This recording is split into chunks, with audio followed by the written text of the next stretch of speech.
Ichimon Japan is made possible by Patreon supporters like Kyle Broyles. Thank you so much, Kyle, for joining our Patreon. By the way, if that name sounds familiar to you, it should, because Kyle was our guest on episodes 13 and 14 of Ichimon Japan. He produces a podcast that I really enjoy. It's called Tokyo Explosion, so it's really an honor to have him supporting what we're doing over here. If you can afford to do so and would like to make sure that we can keep bringing you more content like this, then please consider joining our Patreon by heading over to japankyo.com/Patreon and signing up for as little as $1 a month. Also, go visit Guam and check out Guam. I think, let's discover Guam. Why not, right? It's a new tourism campaign. Discover Guam. You're going to find out that's like been their slogan for years or something.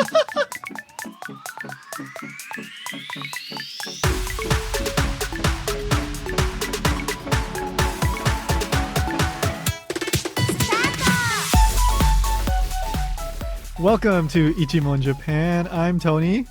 And I'm Ryan.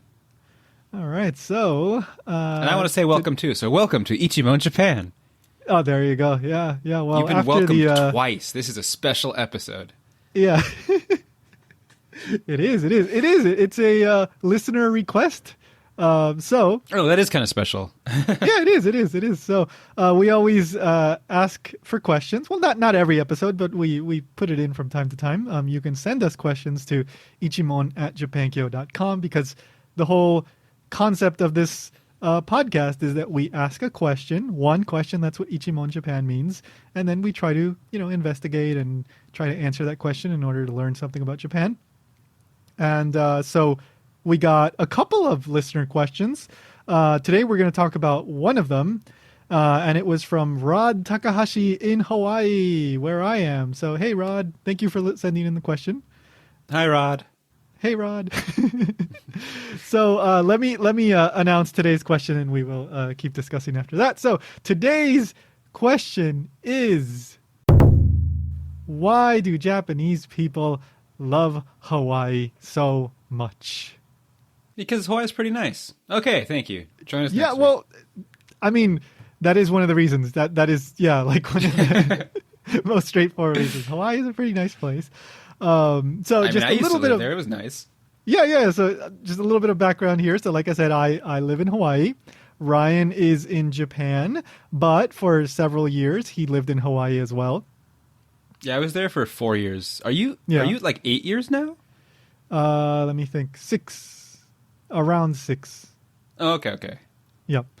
That's right. I got there before you. I always think we got there the same time, but yeah. So we both went to the University of Hawaii to attend the master's program in the Japanese language and linguistics department, and so that is how we met here in Hawaii. And then I was exiled back to Japan. Yeah, and then they kicked you out back to the place you were before coming to Hawaii. Yeah. It was really bad. They wouldn't even let me go back to mainland America.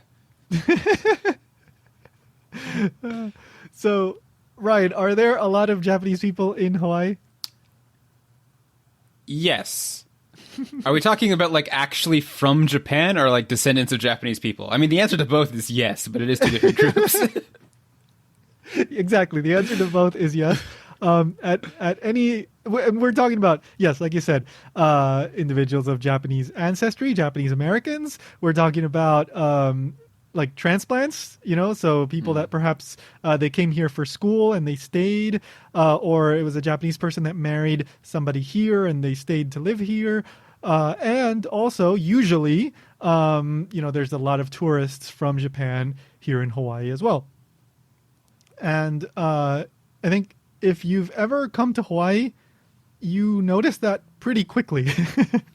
Yeah. It's weird. Yeah, where I grew up in Southern California, so if you were out and around the town, the primary language you'd see on things is English, and the secondary would be Spanish. But in Hawaii, it's English and Japanese, which is surprising. Yeah. And I spent a lot of time in Miami, Florida, where I think more often you hear people speaking Spanish than English. So here, you're walking around Waikiki, which is perhaps, the most popular tourist area in Hawaii, and you hear a whole lot of Japanese. So, there's, of course, a lot of just tourists there's also a lot of businesses that cater to Japanese people visiting. For example, weddings.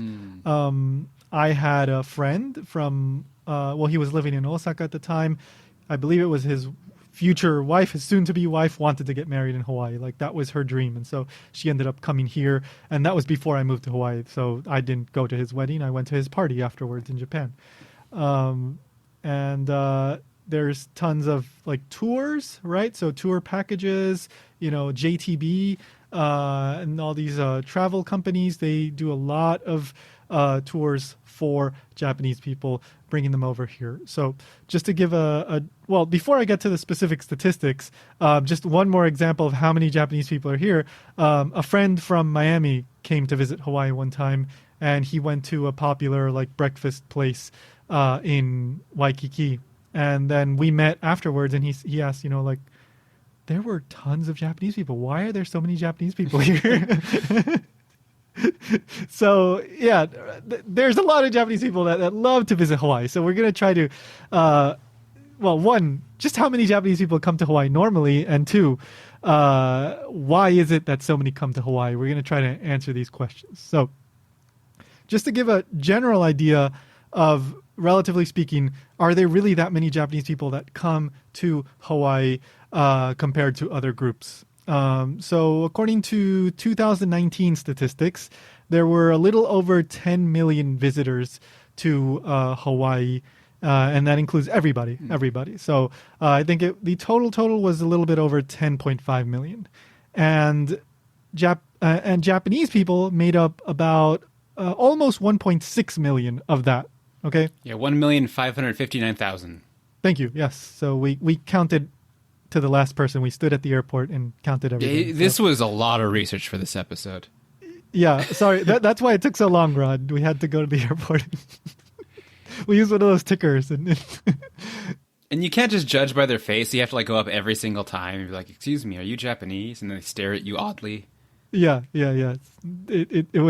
was tough research. It was awkward. Yeah, we don't recommend you guys repeat this. No. So the point is, Japan makes up around 15% of a typical year in Japan. All right. Emphasis on typical. 2020 is a weird year. All right. We all know this. We're not counting 2020. We're talking about 2019 and before. So that compares to the largest group that comes to the U.S. or comes to Hawaii is from the mainland U.S. And that was around 60%, I believe. 65%. Yeah, so that's about 65% coming in from the mainland. And so big difference. But in terms of international, Japan is the biggest group. Okay, so for example, I think the next biggest group was Canada. Yeah, and they're only at 530,000, so roughly 1/3 of the Japanese tourists. Right. And then there's Oceania, right? Yeah, and that's more than one country, and only 410,000, so even lower. And the next biggest group within Asia was Korea, correct? Yes, with 230,000, which is roughly 1/7 about of Japan. Right, so 270,000 compared to over 1.5 million, right? Yeah. So, yeah, a lot of Japanese people come to Hawaii. It's a huge percentage of the amount of people that are coming into Hawaii from international. What about like compared to other places from the Japanese perspective? So, Hawaii is this group of islands with this nice tropical kind of weather, beach and all that. So the next couple places that are very popular for Japanese people are in this general category would be Guam and Okinawa. Okay, so I say that Okinawa doesn't really count so much for what we're trying to do here because that's a domestic location, right? Okinawa is a prefecture within Japan, so it's a little bit of a different category, but it is about 7 million per year, I think, right? Within Yes. It's a little interesting that this table we found counts it as international. Yeah, that's weird. So I found an article that compares 10 years of travel of Japanese people to Guam, Okinawa, and Hawaii, right? Yes. And like Hawaii is by far the biggest. Yeah. So, like I said, Okinawa is a little weird in that, it's domestic. So it's kind of, I guess they're just qualifying these as generic tropical places. I mean, it does require a plane for most people. So maybe if you went to a travel agency, they counted. I don't know. Yeah. So, but like I said, it's like over 7 million to Okinawa, but because it's domestic, it's usually cheaper. Two, like you're going to have things like, for example, school field trips. A lot of school trips take kids to, Okinawa, business trips. All this stuff is probably getting counted in. So I don't think it's fair to compare for our purposes, at least. Now, in terms of Guam, how many go to Guam? Guam has been at 685,000 for the last year, 2019. Right. Okay. So that is, let's just say about a third or a little bit more.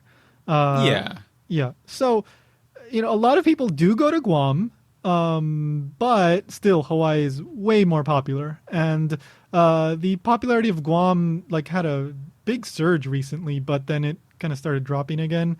And so we get back to the point of so why are people coming to Hawaii instead of, for example, Guam, right? Or you could say a lot of other places. Why are they coming specific to Hawaii instead of I don't know, some other random Tahiti or something like that, some other South Pacific kind of country? Why is Hawaii such a big deal? So first, I found this in Japanese. People were talking about why Guam might be part of this reason. So apparently Guam was super, super popular, 80% in the 2000s. It got to a point where 80% of the tourism to Guam was Japanese people. Okay. It is ridiculous. It's absolutely ridiculous. 80% of the tourists coming in are from Japan. And what the government in Guam started doing was making it super accessible, I guess, because they started putting Japanese all over the place and really, really, really catering to the Japanese tourism, inbound tourists.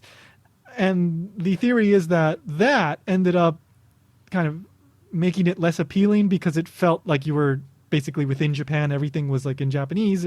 I guess it's almost comparable to being in Okinawa. You're still in Japan, but you're in this kind of warm climate. Also, compared to Hawaii, Guam just does not have as many things in terms of sightseeing attractions and places to go to. I had a good friend in Osaka that she went to Guam one time, and I asked her, so how was it? She's yeah, it was fine. We had some steak, we went shopping, and that was about it. So, I mean, I had a friend who also visited Guam, and I've never been there, but to not beat up on Guam, according to her, it was a great place to go if you're into scuba diving. Oh, yeah. So, okay. To each their own, right? Some people might really, really enjoy what Guam has to offer. But, relatively speaking, Guam is a smaller place. It has a smaller population. Yeah. It has less what you would qualify as, tourist attractions. And generally speaking, you do not hear about Westerners that are not in the military. And by Westerners, I guess I mean Americans, right? You don't hear about them hey, I went to Guam for vacation. No, it's if they're going to go to somewhere that speaks English that is kind of nearby, they're going to go to Hawaii, right? I feel like they should start pushing it as a domestic version of Japan now to mainland Americans. Come see what Japan is like without leaving America. Come to Guam. That's interesting. Yeah, I mean, I don't know what the percentage is at the moment, but if it's probably still down now, but 60% of tourists are, for example, right? 60% of tourists are from Japan. I mean, yeah, that's a lot of Japanese people at any one point. But yeah, for me, I have this image of whenever I hear about Guam, it's somehow related to the U.S. military. So that's usually my image too. Yeah, it's the military plane stopped over at Guam, and then it went on to the U.S. I'll hear about that in the news. So. Yeah, I feel like again, I don't want to be disrespectful to people of Guam. I'm sure you have wonderful things. Yeah, exactly. But mainland Americans' knowledge is pretty much just the army base. So I think if someone said "Oh, I went to Guam," they would just be "Are you visiting a base? Do you have family there or something?" Yeah, that is the general assumption, and that could very well be just pure ignorance on our part. I really do not know that much about Guam aside from what I've heard from Japanese tourists and like military related stuff. So I've heard it has a military base and great scuba diving. yeah, exactly. And steak, and some shopping. So Yeah. So Guam, maybe like it doesn't have that much to attract the Japanese tourist as much as Hawaii, right? So that is one reason that is offered. But there's other reasons too. Like we were saying, I mean, I thoroughly enjoy living in Hawaii. Hawaii is a beautiful place. There's quite a bit to see. There's I'm sure there's plenty of scuba diving. I don't swim because I can't swim.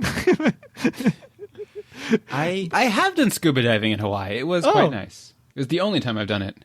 Yeah. So you have, the ocean stuff, you have surfing, you have plenty of shopping. There are outlet, places. There's Ala Moana Center, which is a very big, very nice, outdoor mall that, of course, has a lot of like luxury brand kind of places. So if you're a person from Japan and you're into that sort of thing, there you go. You have that. You have a lot of restaurants that cater to, of course, Japanese tastes, but also have just all kinds of food as well. You also have the other islands, which is, that's a whole other layer. So there's plenty to see, right? You can stay in your little bubble of Waikiki if you want to, and you can have a nice time. But if you want to venture out to the lesser known spots, you can also do that. Now, Ryan, is there any other places that you enjoy or that you liked? Can you remember anything from your time here, aside from scuba diving? Yeah, but they're like silly. So one of my favorite places to go to was a Magic the Gathering shop called The Planet. I don't think Japanese tourists are coming for that. Well, this is aimed at the Americans who are asking, or Westerners who are wondering why Japanese tourists go there. As for tourism, well, I did kind of want to intentionally give like it's not all tourists. There's actually people who live there. That's true. Yes, exactly. Like me and Rod and yeah, there's at least 2 people who live in Hawaii. Yes. Yeah, most of my time was probably spent at the university and in and around there. Yeah, I forgot. Did you mention the Chinatown? Because there's also a there. I did not mention it, but there is a Chinatown. Yeah. Yeah. And we will. I mean, that's related to the history of Hawaii, which I think we'll get into in a little bit.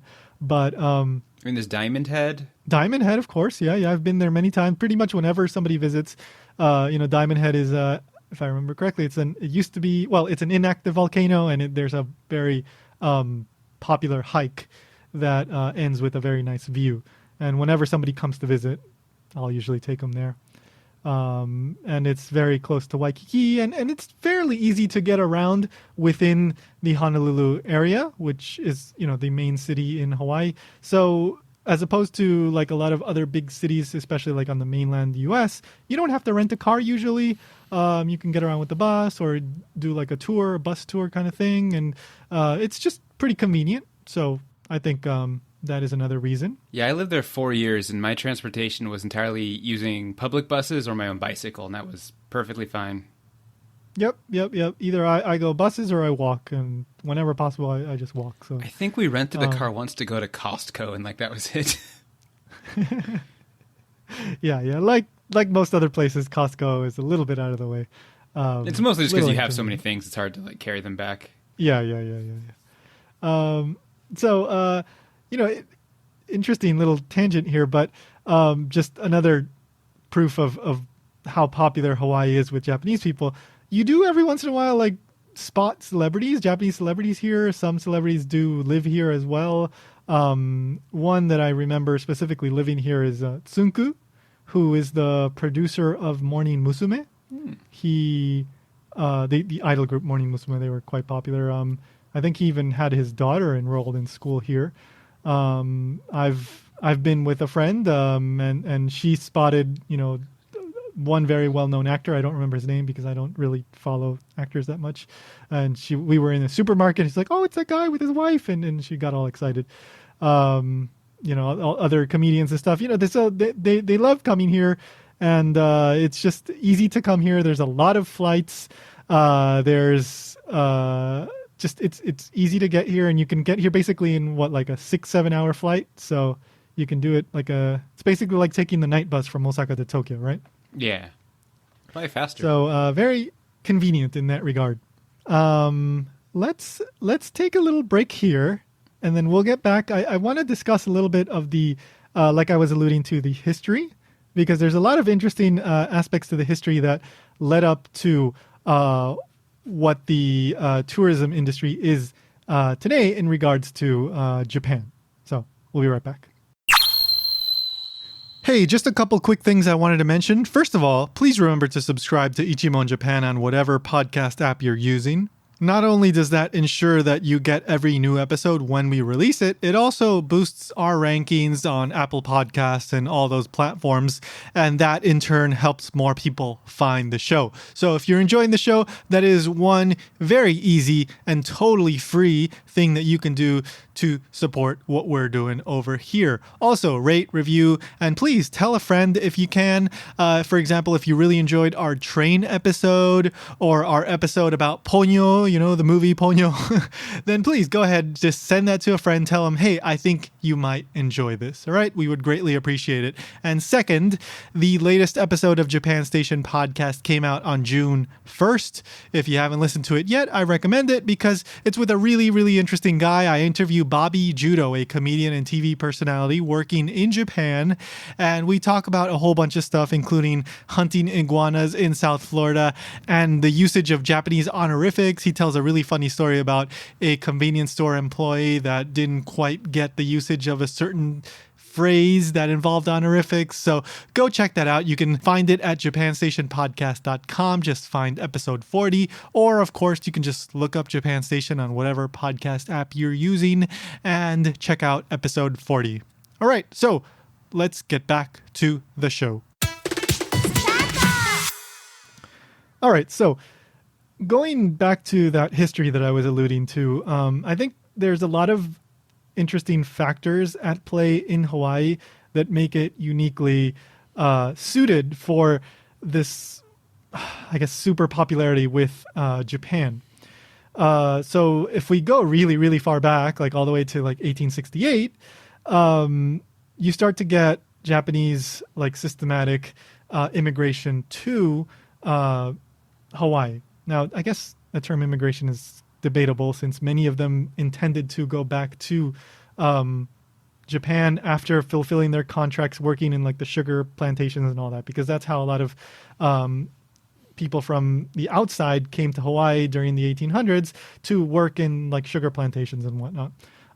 Some of those Japanese people in that first group ended up staying, but many ended up going back to Japan. And it would be a few years later that more started to come. And so the population of first generation Japanese immigrants was really quite high, and that would eventually lead to, you know, second, third, fourth generation.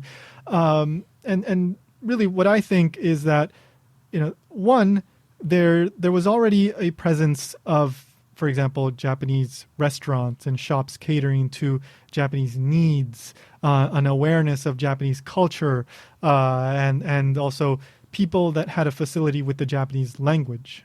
So when tourism started to boom in the post-war years, I think that helped contribute to making Hawaii a very friendly place to the Japanese tourists that were coming in, starting in the 50s, 60s, 70s, 80s, you know? Yeah. So, yeah, I mean, of course, there were many people that eventually lose the language, but, you know, especially in the second, third generation, I think there's still many people that had that facility with the language, and that would go into the 50s and 60s. I've talked to, for example, people that are like 100 years old or more, and you know, they are like the second generation people. So they were, you know, they were the ones running the businesses in, for example, you know, the 1950s and 60s. So yeah, I think that they were able to capitalize that to some extent.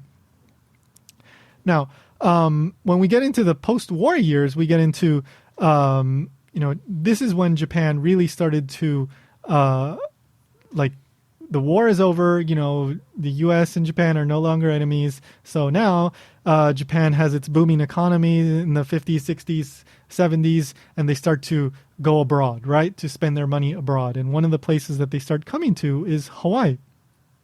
Now, even before the war, Hawaii was this kind of like magical paradise, and we want to go to Hawaii, and it's this kind of romanticized place. And in 1948, there was this one song called Akogare no Hawaii Kōro, which roughly translated means something like the Hawaii cruise I longed for. And have you ever heard this song, Ryan? I have, I don't know it by name.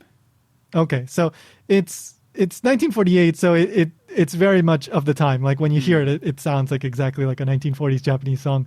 And I will include a link in the show notes if you want to take a listen to it. But the show, or rather the song, references a cruise ship that left from Yokohama and would stop in Hawaii and go then on to San Francisco. And interesting little side story. In 2019, was it? No, like about a year ago from this recording. So February 2019.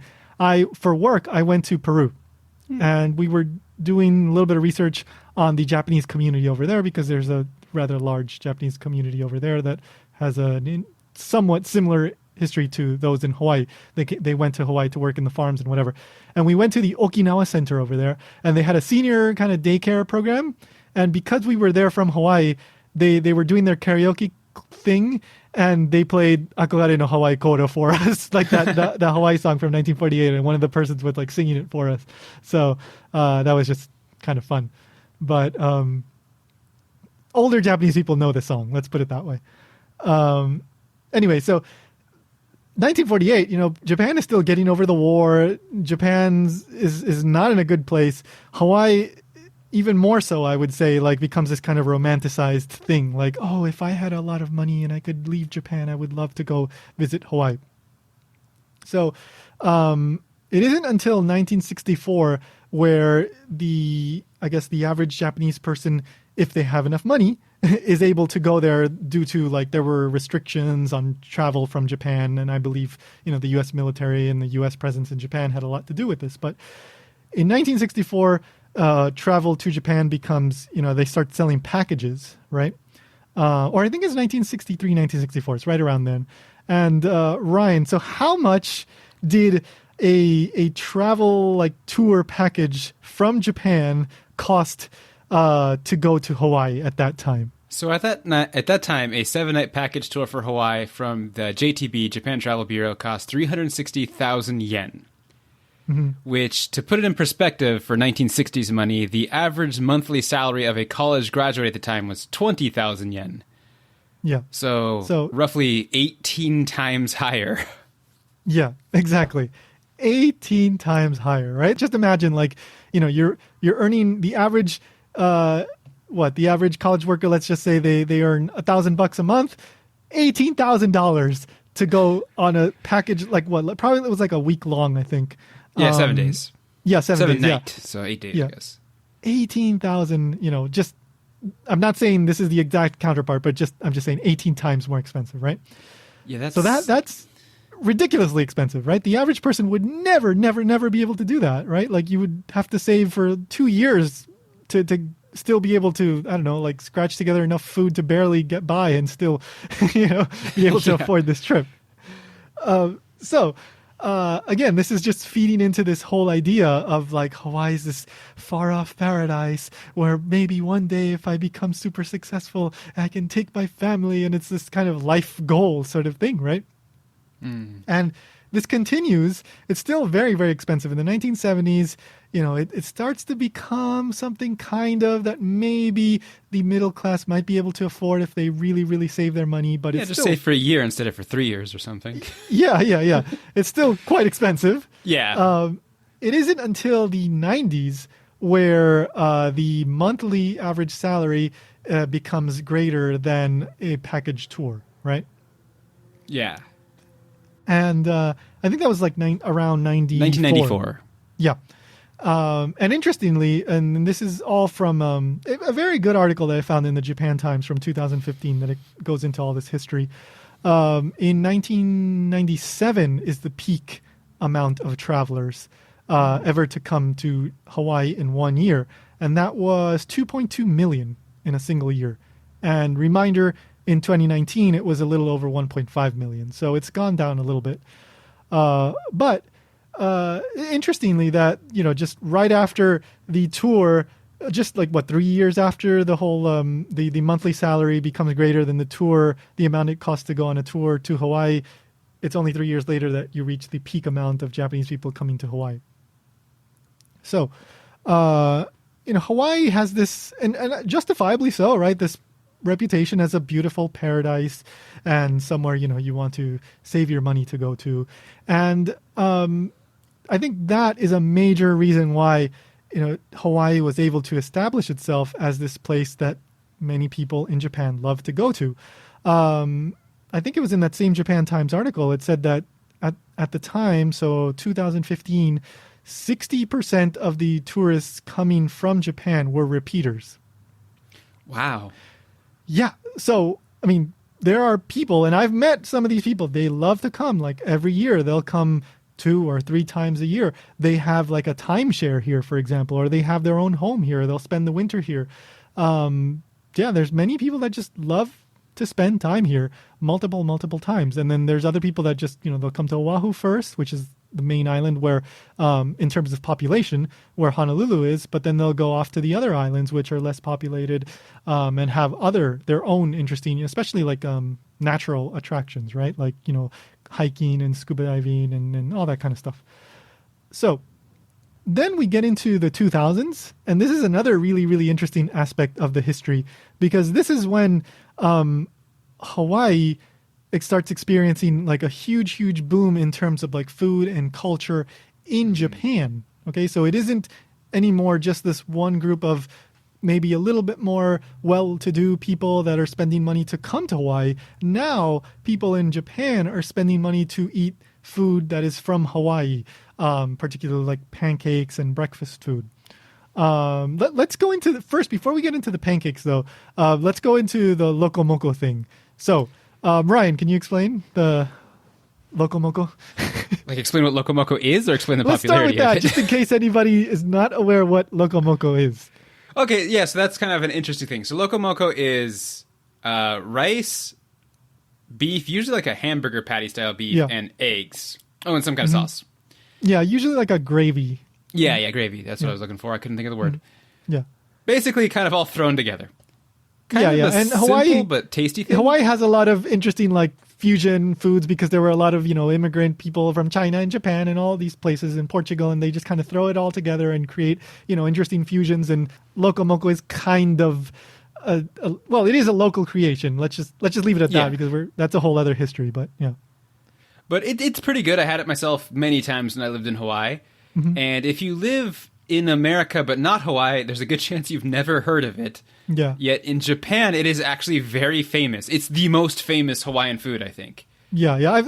I think first it was loco moco, and then pancakes started to come in, and then you get into the whole, it was like, but are pancakes even from Hawaii? Like, okay, I guess I mean famous one that's like actually native to Hawaii. Yeah, okay. Yeah. So, for example, the way I found about it, before I even lived in Hawaii, they had like this promotion at Japanese McDonald's where they were doing like a state-themed burger for every state. Yeah. And as a typical mainlander American, I assumed the Hawaiian one would be like with pineapple on it or something. Right. But no, it had eggs on it. And I was like, why does it do that? And every Japanese friend was like, because loco moco, of course. And I was like, what is loco moco? Yes. So, interesting side note, Hawaiian, usually pizza is what you hear. That's not a Hawaiian thing. Yeah, it's Canadian. Yeah. As far as my research has shown, and I looked into this several years ago, it was created in Canada by, I think what was going on was like around the 1960s, if I remember correctly. There was a big boom in like Polynesian culture. Like, if anybody remembers the Brady Bunch, there was like a whole tiki episode, right?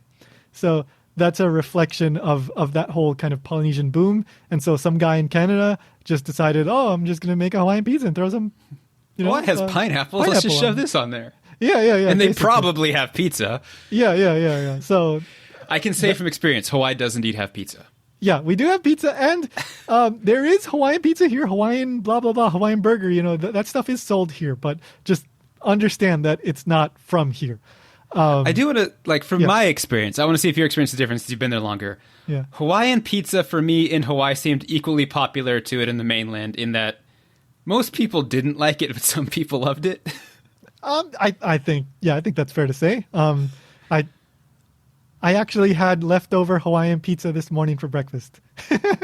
Oh, really? Yes. We bought pizza yesterday, and so I had a slice left over.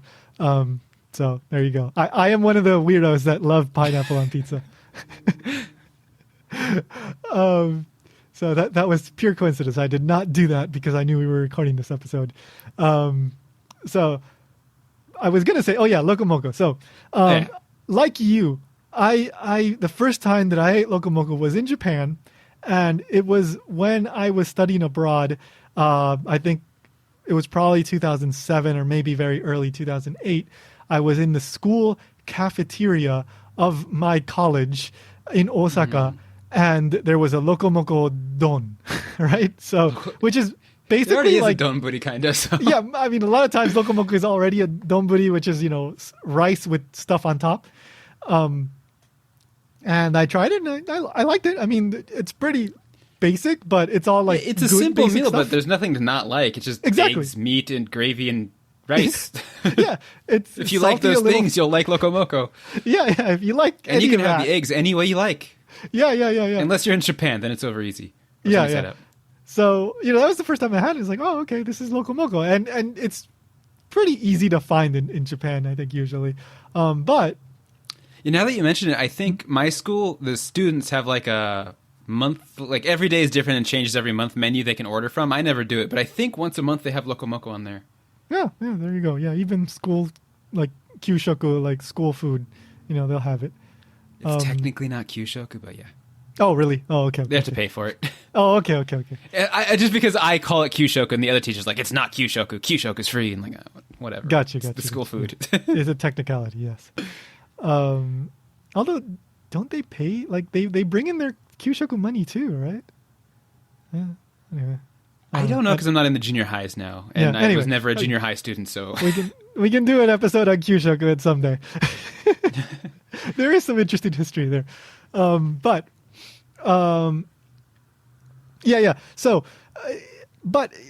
So Hawaii food and. Okay, distinction here. Hawaiian food is the traditional Hawaiian, people from Hawaii, native Hawaiians, Hawaiian food. That's what you call it, right? But you might call it like local food or Hawaii food. There's different terms, and that is what you call like food that was like loco moco, right? It's a local creation. It's a creation here in Hawaii, but it doesn't have those ties back to the original, people that were living here in Hawaii. So yeah, it's not that old. Yeah, so I think I recall it being post-war, and you found a place that attributes it as 1949, I think, on Wikipedia. Yes, 1949. Yeah, so loco moco is not that old, but if it's good. It's good. So check it out. Older than me. Well, yeah. So anyway, so it's not Hawaiian food. Okay, so there's a distinction there. Hawaiian food is its own thing. So food from Hawaii starts to become popular in Japan in the late 2000s and early 2010s. And among this group of food that I guess comes from Hawaii is pancakes, even though pancakes do not originally come from Hawaii. But these breakfast-style restaurants that serve pancakes and omelets and that kind of stuff, they start to become really popular in Japan. And in Japan... It's kind of funny because... Yeah.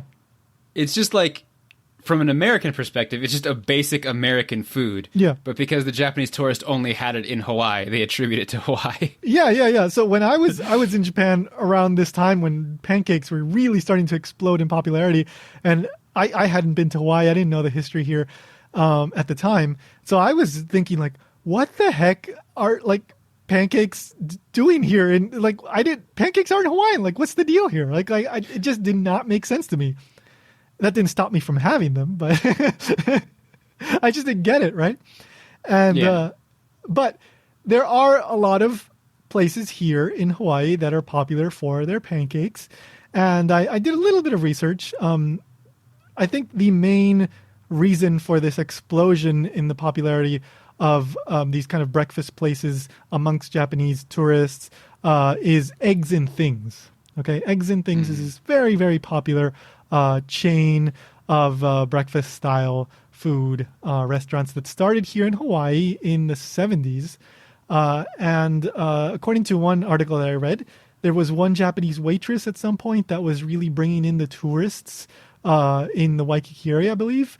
And so that's kind of how it started to catch on amongst Japanese tourists. And then in 2008, if I remember correctly, the local couple, the Fukunagas, they were Japanese Americans, they sold it to a Japanese investor.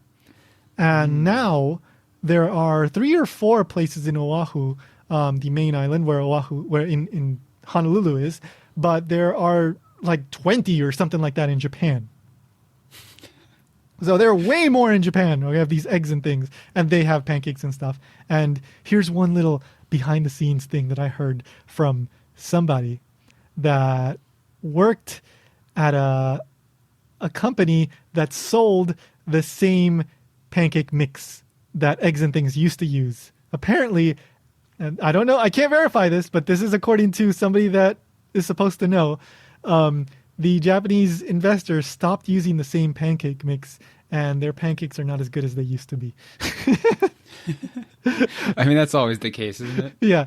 But I've never been to Eggs and Things. I've been to many of these other places like Cinnamon's. That's a very popular one, which I enjoy. Boots and Kimo's, I believe. Yeah, that one's in Kailua. That one's also quite good. So I've been to a few of these, but I've never been to Eggs and Things because it's just ridiculously popular with the Japanese tourists. It's usually packed. And if you live in Hawaii, or let's say Honolulu, you rarely go to Waikiki. Yeah. I remember my parents being like, "Oh, you can see all these things every day." It's like, I never go there. It's crowded. Yeah, expensive. Like locals here do not usually go to Waikiki unless there's something very specific that you have to go there for, or you work there. I went to the convention center once, and I went to meet a friend who came from the mainland once, and that was it. Yeah. Like, yeah, exactly. When tourists come, then you take them around and you show them Waikiki. Otherwise, yeah, you don't go there because you can get everything you need outside of Waikiki, and you don't have to deal with the parking or like the tourists and all that kind of stuff. But it is a nice area. It's just no reason. It is very nice and pretty. It's just expensive and crowded. Yeah, exactly. Like most tourist areas. So anyway, so in the 2010s, and I remember being in Japan, like I said, like going to these restaurants, these like from Hawaii, blah, blah. I don't even remember the names, but I think like even like from Hawaii, owned and operated by Japan. Yeah. Do you remember? I think it's Kuaina Burger. Yes. Yeah, I think they have places in Japan too. Now that you mention it, I think I went to one in Osaka. Yeah, I've never been to one, but my friend told me that he went to one of those. He lives in I never Tokyo. went there, but I've also found an L&L barbecue in Yokohama. Yeah. So there's tons of these, places that started in Hawaii, and usually in the big cities you'll find them. So I think this only contributed to the popularity of Hawaii because, now you have these other things. Now Hawaii is known for delicious food, whether that's pancakes or burgers or something related to Spam, because of course there's tons of Spam related food here in Hawaii, or other like omelets or, all this kind of stuff. Loco moco and mahi mahi and all this stuff, right, becomes popular in Japan. And then that also keeps promoting the whole like cool factor to Hawaii. For example, the male idol group Arashi in 2015 or 16, they had a big concert here, and they did a whole like week-long show of like TV shows of them going to all these popular places in Hawaii and fishing and doing all these things and eating the food. So, this just is like an endless loop, right? The celebrity comes here, they do a show here that popularizes Hawaii, and then you can go eat the pancakes in Hawaii, but then you want to go to Hawaii to eat the same pancakes. So it's this kind of thing, like a feedback loop, right? Yeah, the more people that go to Hawaii, the more people come back to Japan with stories about it and make others want to go. Yeah. And like I said, I mean, there's just tons of businesses here that cater to the Japanese tourism industry. There's tons of people in the tourism industry that can speak Japanese. It's very comfortable, right? So yes, it's the U.S., But for a Japanese person that can't speak English, they can get by without really knowing much English or having to speak much English or try to speak much English, because they can just stay, for example, with their little bubble of tours and, certain restaurants that have Japanese language menus. So it's not a stressful kind of thing for them, right? Yeah, that's a big factor we haven't really gone into. Anecdotally, from my friends in Japan who travel, the ones who cannot speak English usually will go to Hawaii, and then the ones who can speak English feel comfortable going to other places. Yes. So, and since most Japanese people can't speak English, I think they feel more comfortable going to places like that. Yeah. And there's tons of also food that caters to the Japanese palate, whether that's Japanese-owned and operated restaurants, of which there are many here, and they're quite good. And I love that I can get pretty good Japanese food here in Hawaii, much better than what I used to get in Florida. much better. I have no complaints in that regard, whether it's good ramen or just like onigiri, rice balls, right? Or yakisoba and okonomiyaki and kushikatsu. Like, there's good places for all this stuff. Honestly, I think you have some better restaurants than I have here in the town that I won't name right now because I'm saying that. So, that's great. Tokyo and Osaka, they've got some good stuff. Where I live, not so much. Yeah. So you have that aspect to it, right? Where a Japanese person can, just like Americans that go to Japan and all they want to do is eat McDonald's. Sometimes there are Japanese people that come here and all they want to eat is Japanese food, and they can do that. I don't even think that's a rare thing. Yeah. I think that's pretty common, especially maybe I'm overgeneralizing here, but with the older generation that wants to stay very safe, right? They want to just stay in their group tour, and they get taken from place to place, and the tour conductor speaks perfect Japanese, and then they take them to Japanese restaurants, and however you feel about that exists, and that is comfortable for many Japanese people, right? Yeah. So you have that, right? And then you also have, but this isn't like some, foreign country where, you're kind of scared about the safety. No, Hawaii is relatively safe. You rarely hear about, some horrible murder happening to a tourist. So for Japanese people, many of whom they're kind of scared about going to the U.S. because of guns, right? Hawaii doesn't really have that image. So safety, convenience, whether you speak English or not, you're good. You can still spend a whole bunch of money on, luxury items because we are in the U.S. and we have those fancy stores too, but you can also experience some of the Hawaiian culture and the Hawaiian history and, the traditional Hawaiian food, the local food, the more modern food, the pancakes, but you can also go to the steak shops, right? Which is a more classic American food. You can go to Teddy's Burger, which also has Teddy's Bigger Burger, right? Teddy's Bigger Burgers. Yeah. They also have locations in Japan, at least one, I believe. Do they? Yeah. So you can enjoy the more stereotypical classic American food as well. So it's kind of like the best of both worlds. It feels kind of like a foreign tropical, country, but it's still the U.S. So you can say, I went to the U.S., right? But you also can say, I went to Hawaii, right? Though I have met people who forget it is actually not Japan. It's not rare to ask someone, like, have you ever gone abroad? They say no. And then, like, 5 minutes later, like, oh, wait a minute, I went to Hawaii. Yeah. I think there are some Japanese people that kind of think, like, oh, that doesn't really count.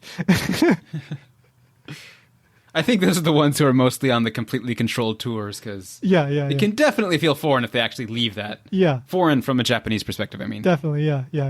But I think they're, at least maybe I'm skewed in the people that I talk to, but I get the general impression that there is also a big group of people that love coming back, but they also love maybe the first time they stay in the Waikiki area, but then they explore other less popular areas every time they come back, right? So maybe they go to a different island. The other islands are far, far less populated. And for example, the Big Island, which actually is called Hawaii Island, is quite large. Yeah, but everyone calls it the Big Island. Yeah, but everybody just calls it the Big Island because it is the Big Island. It's huge compared to the other ones. And so there's tons of beautiful things to see there. I've been to the Big Island several times due to work, and it's been fun. It's been fun to just like we've driven from one end of the island to the other, and that takes like 3 hours, maybe 4 hours. Wow. And it's just really, really interesting because like you go from, for example, we drove from Hilo, which is a very rainy, it's almost like a Seattle-ish kind of like it's always cloudy and rainy area. And then you drive across like the middle and you get these like thunderstorms, which is, I guess it's kind of like a rainforesty area because you go up in elevation, and then you get to the Kona side, which is the other side of the island. And it's all of a sudden like just really, really dry and desert-like. It's just fascinating, just the microclimates and just tons of stuff to see. So it's fun to explore. And there's a lot of interesting stuff to see. So when we boil down, why do Japanese people love Hawaii so much? I think you can say that it comes down to four areas that I singled out, right?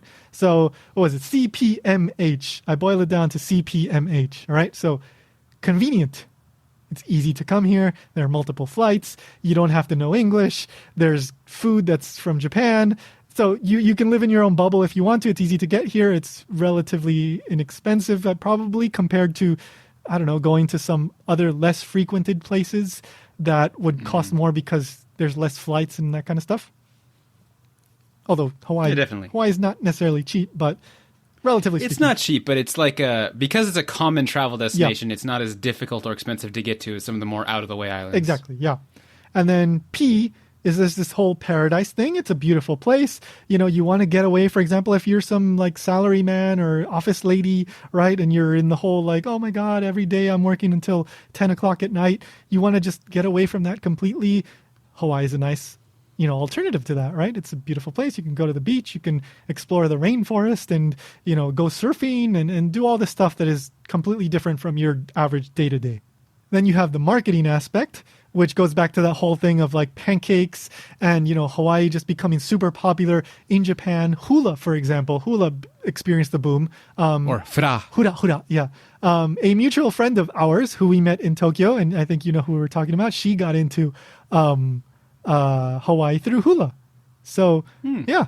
So there's this whole like, just like Japan has this kind of cool Japan kind of aspect to its identity that attracts a lot of people through anime or video games or technology and that kind of stuff. I think Hawaii has its own sort of cool Hawaii aspect to it, whether that's hula or the food or the beauty of it, the whole paradise thing, right? And the marketing. Yeah, definitely. The marketing in general. And then the history, like I said, the history, which just made it easy for Hawaii to adapt or to attract people from Japan, right? They already had this Japanese culture aspect here. There's already a lot of food that involves rice, for example. There's already a lot of people that can speak Japanese here. And then that attracts, more people that speak Japan. They stay and then they make more businesses to attract Japanese people. And it just keeps going and going and going. So all these things together, I think, has made Hawaii perhaps one of the most popular places for tourism from Japan. Maybe we're missing something. There you go. Tony's Hawaiian Unified CPMH theory. There you go. Yeah, CPMH. I mean, that's copyright 2020. That's an indirect reference back to the Nosebleed episode, which is the one right before this one, which is back to my tunt theory. So if you want to, the tunt is a better name. Yeah, kupumuhu is not a particularly good acronym, but if we made it CPHM, it could be the kfum. It's almost like Cthulhu. But don't say it 3 times in front of a mirror. So if you haven't listened to the Nosebleed episode, please go back and listen to that. So yeah, I mean, like I said, we are in 2020 at the time of this recording. It's a crazy time. Tourism is not exactly on the top list of priority for everyone, but when things get a little bit more back to normal, I totally recommend come check out Hawaii. I feel like desire for tourism is at the top. Oh, yeah. It's just the yeah. The ability to do so is not. Exactly. Yeah. And I wouldn't be surprised if in Hawaii you guys experience a boom like in a year once all this stuff kind of blows over. Yeah. I think that whether it's from Japan or other places, I think the tourism industry will bounce back relatively quickly. Now, it will take a while to get back to where it was because that's just how it is. But I do think that Hawaii's the attraction, the beauty of Hawaii, what makes Hawaii interesting is still going to be there, and people are still going to want to come back. And I do recommend that when people can come back, that people come check it out. It's a great place to check out. And if you're like me or Ryan, and have this interest in Japan, it's an extra interesting place, I think. Like if, for example, if you come during the like winter holidays or the like Obon, like summer holiday season, you see a whole bunch more like souvenir, like omiyage wrapped style things at like Walmart and the various like souvenir kind of shops, because they're catering to the influx of Japanese tourists that come during that time. And interestingly, of course, right, because those are like peak seasons, the ticket prices and all that like surge during that time. So if you're living in Japan, don't come to Hawaii during that time. You spend a whole bunch of money. But yeah, it's always just interesting, just walking around and then hearing all the Japanese people talking to each other. You know, like for me, it was really fun because, like I said, I came from a place where you would hear Spanish more often, and I was studying Japanese, and I want to speak Japanese, and then all of a sudden I'm on the streets and I'm hearing Japanese all over the place, and I'm like eavesdropping all over the place. Yeah, that was like kind of my feeling too, is like in Japan, they don't know if you speak Japanese or not if you look like a foreigner, but I think some of them assume you do, so they'll be careful what they say around you. But I feel like in Hawaii, they assume you definitely don't speak Japanese, so you can hear them like freely talking about things around you, and you can just kind of be aware of things. Yeah. One last thing, unless you can think of anything else, but I do have one last thing too, because I feel we were mean to Guam. Also, go visit Guam and check out Guam. I think let's discover Guam. Why not? Right? It's a new tourism campaign. Discover Guam. You're gonna find out that's like been their slogan for years or something. Discover our slogan first. We already said that. So yeah, the last thing that I wanted to say was Ala Moana Center, which is this huge outdoor mall, beautiful mall, and it's in Honolulu, and it's one of. I got my haircuts there. Oh, I didn't know that. There was a barber shop that had like Lego Star Wars things in the windows, and I was like, "That's where I'm going." Such a Ryan. That was literally what made me pick it. Doesn't surprise me. It had nothing to do with haircutting. Just the owner, I guess, liked them, so he stuck them in the windows. Oh god! So there are these annoying. I know who you're talking about. Okay, kiosks with annoying salespeople.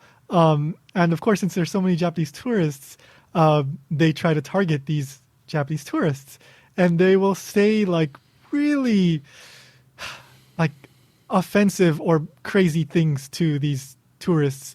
They'll say stuff like, "Oh, your hair is in such bad condition, like you've got split ends," or like, "You look so old," and like the stuff in Japanese to get their attention, because they're selling like creams and things for the hair or just random like beauty products, right? So they will like just vomit out these phrases that they've memorized because they don't actually speak much Japanese, in order to get them to stop and look at them, and then they start to try to sell them these things. So like in the sense that it's just so weird. Like to me, it was really, really funny that they were saying these like horrible things, but it's horrible because they are like really accosting these, poor tourists that just, want to go about their business. So yeah, I always kind of like thought of it as speaking Japanese words, but not in a Japanese mindset. So things, I don't know if they're aware of how unfriendly they come off. Yeah, I think they're absolutely, well, I wouldn't say absolutely, because I think they are aware that they're saying stuff that's not appropriate, especially like the first phrase. After that, usually they start to try to just do sales. But that first... I think they're trying to be pushy. I suspect they're not aware of just how much stronger it sounds to someone from like a Japanese. Yeah, I don't want to say mindset, but like you can speak Japanese as a Japanese person does it, or you can speak basically. I think they're trying to translate English directly into Japanese, but it's leading to very forceful phrases that you wouldn't normally say naturally in Japanese. Yeah, no, they are not aware at all of the nuances. Yeah. So yeah, they're just trying to catch people's attention in order to sell them something. And whether it's true or not, I mean, I do think that there is this image of Japanese people being easier to kind of pressure into buying something.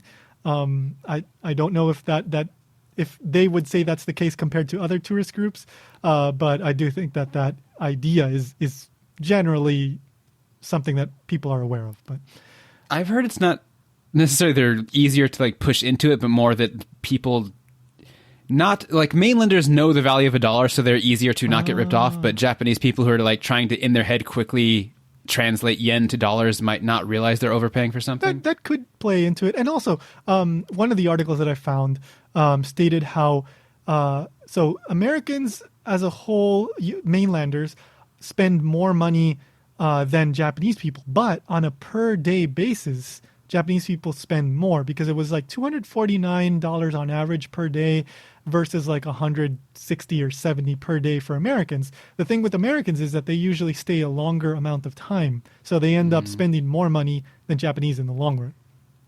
So I read something similar years ago, so not for this, but like when I first got to Japan, we had to do some kind of report on Japanese tourists in Japan also, which I'm just remembering right now. But one thing that came up was ABC Mart. Oh, you mean Japanese tourists in Hawaii? You said in Japan. Yeah, Japanese tourists in Hawaii. Yeah. Because ABC Mart, I don't remember the exact number, so please forgive me if this is wrong, but I think it was something like 80% of their business came from Japanese tourists. Yeah. Because they're clearly overpriced, and all the American tourists like recognize that and just would go to like a 7-Eleven if they wanted something, but Japanese people didn't. Yeah. So ABC Mart is like a huge, in Hawaii at least, in like a very widespread. In Japan, it's a shoe store. Yeah, exactly. That's why I wanted to clear this up, because anybody in Japan is like talking about why are they talking about sneakers all of a sudden? I would buy sneakers. Not the same ABC company. Mart. I don't think they're related, but the same name. I don't think so. ABC Mart is a chain of convenience stores here in Hawaii. Especially, you see them in the Waikiki area. Yeah, if you're in Waikiki, they're all over the place. If you go to where the locals live, there's like none. Yeah, exactly.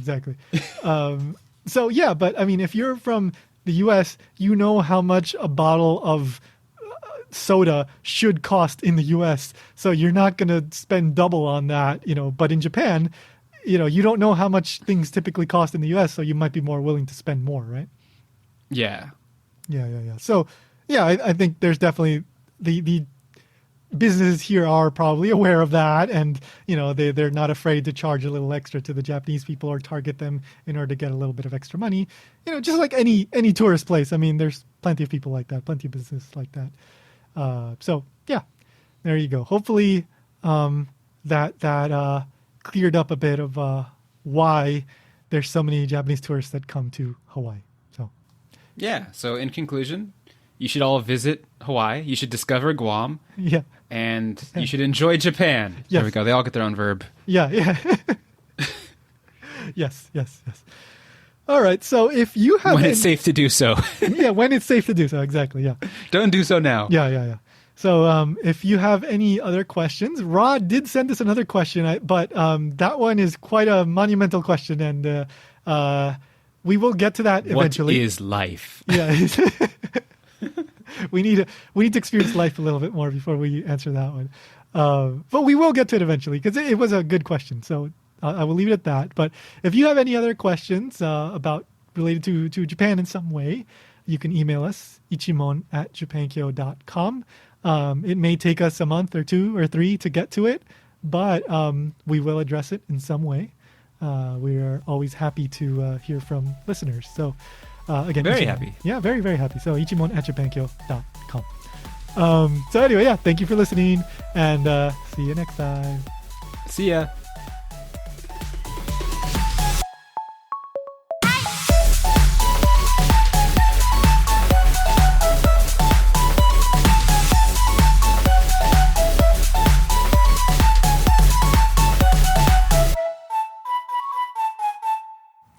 Hey, so just a quick note about the pronunciation of Hawaii.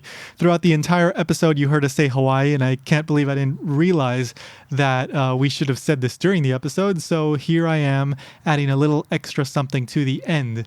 If you were to talk to a local, somebody that was born and raised here where I live in Hawaii, they might not pronounce it as Hawaii. Maybe some would, but a lot of them would pronounce it as Hawaii or Hawaii.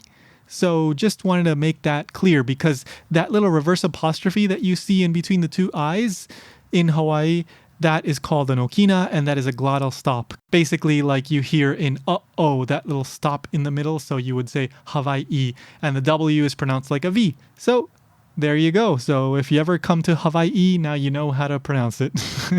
See you next time.